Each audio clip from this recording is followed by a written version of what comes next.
Bonjour à tous et bienvenue dans cette leçon consacrée à l'équilibre d'un solide soumis à trois forces non parallèles. Ce sujet est fondamental en mécanique et nous permet de mieux comprendre les conditions dans lesquelles un objet peut être en équilibre sous l'action de plusieurs forces agissant en même temps. Les objectifs de cette leçon sont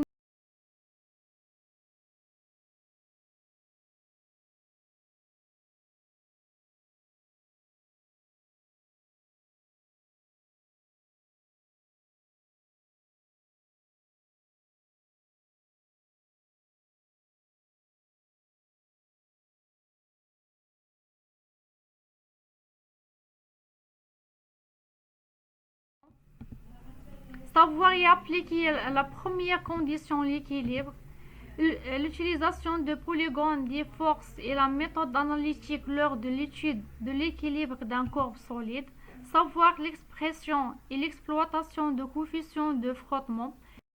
Dans cette leçon, nous explorons des conditions l'équilibre d'un solide soumis à trois forces. On étudie l'équilibre d'une plaque de masse négligeable. Cette plaque est soumise à l'action de trois forces F1, F2, F3 on constate que lorsque le courbe est en l'équilibre des trois forces F1, F2, F3 sont situées dans le même plan, on dit qu'elles sont coplanaires. Se coupent en un même point on dit qu'elles sont concurrentes. Méthode graphique. Commencer le polygone des forces en traçant des forces connues et un échelle choisi.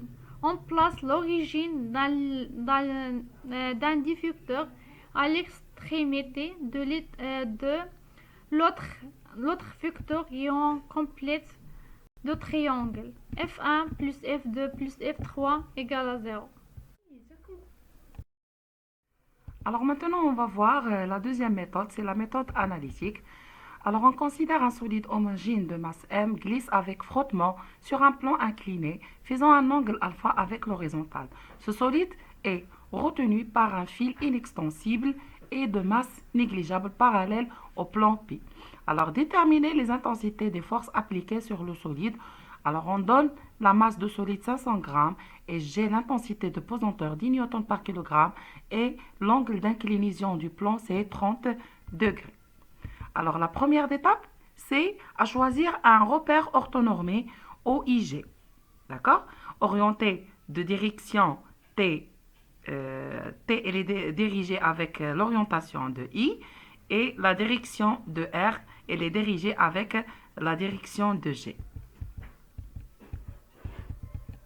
La deuxième étape, c'est de tracer les forces sans échelle, puis projeter chaque force avec les axes OX, OY du repère.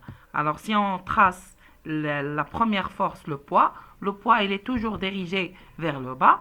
Et par contre, ici, on a la force exercée par le fil, elle est parallèle avec le plan incliné et R elle est perpendiculaire au plan, sachant que toujours le plan elle est sans frottement avec le solide S. Alors après avoir tracé les forces en échelle, on peut projeter chaque force sur les axes OX, OY du repère. Alors, si on projette la relation de l'équilibre P plus R plus T égale à 0 sur les axes de repère OIG, on obtient les composantes Px et les composantes Rx et les composantes Tx.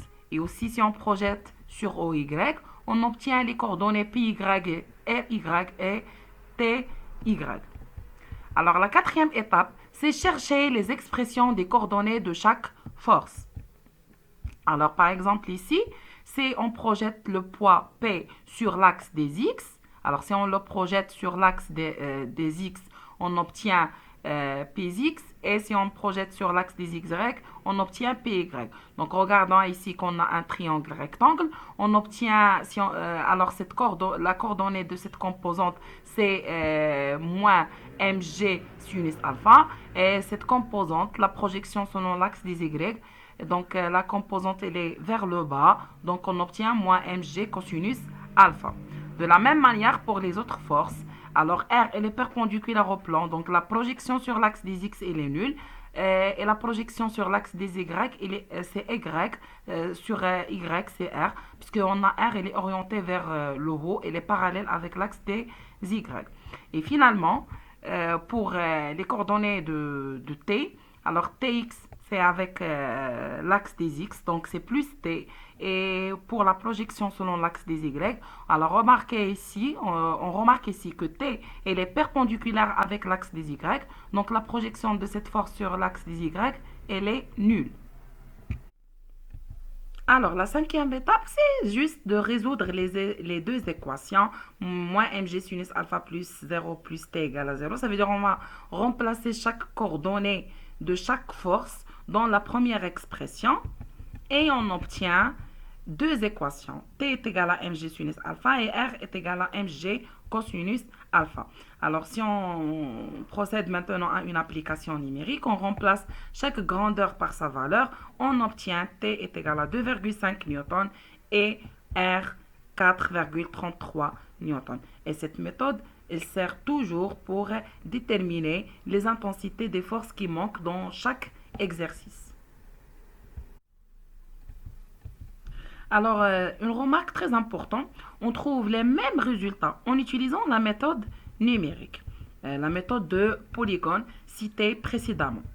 Donc, toujours, lorsqu'on utilise la première méthode de polygone ou bien la deuxième méthode, la méthode analytique, il faut avoir toujours les mêmes valeurs. D'accord? Alors, on passe maintenant à autre chose, c'est les forces de frottement. Donc, on exerce à l'aide d'un dynamomètre une force sur la boîte au fur et à mesure qu'on augmente l'intensité de la force jusqu'à ce que la boîte se mette en mouvement.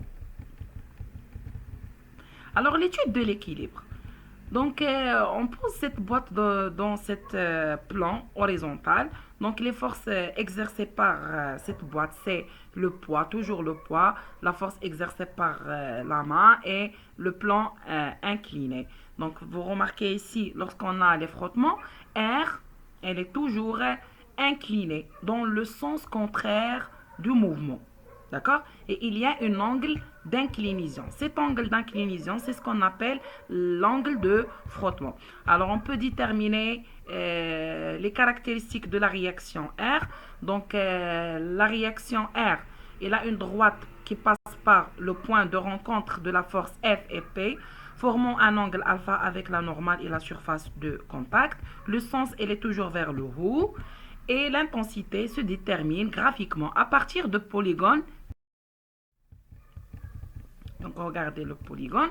Donc, il faut toujours garder le sens et la direction de chaque force. Donc, on applique les relations trigonométriques. On obtient R est égal à la racine de P au carré plus R au carré. Alors, pour la force de frottement, il est commande de décomposer la réaction R en deux vecteurs. Alors, R, il est décomposé en deux parties, RT ou bien F, c'est la force de frottement, et R normal. D'accord? Alors, toujours l'angle de frottement, c'est phi, c'est l'angle entre R et R normal. Donc, R est égal à F plus R. Donc, on applique toujours la relation de trigonométrique. Donc, regardez ce triangle-là. Alors, dans ce triangle, ça, c'est l'hypoténuse. Alors, l'hypoténuse au carré est égal à la force de frottement au carré plus la normale, la force de R normale au carré. Alors, si on veut R, on ajoute la racine. Donc, le solide reste en équilibre sur le plan incliné tant que l'inclinaison phi du plan par rapport à l'horizontale est inférieure à phi 0. Au-delà, le solide se met à glisser.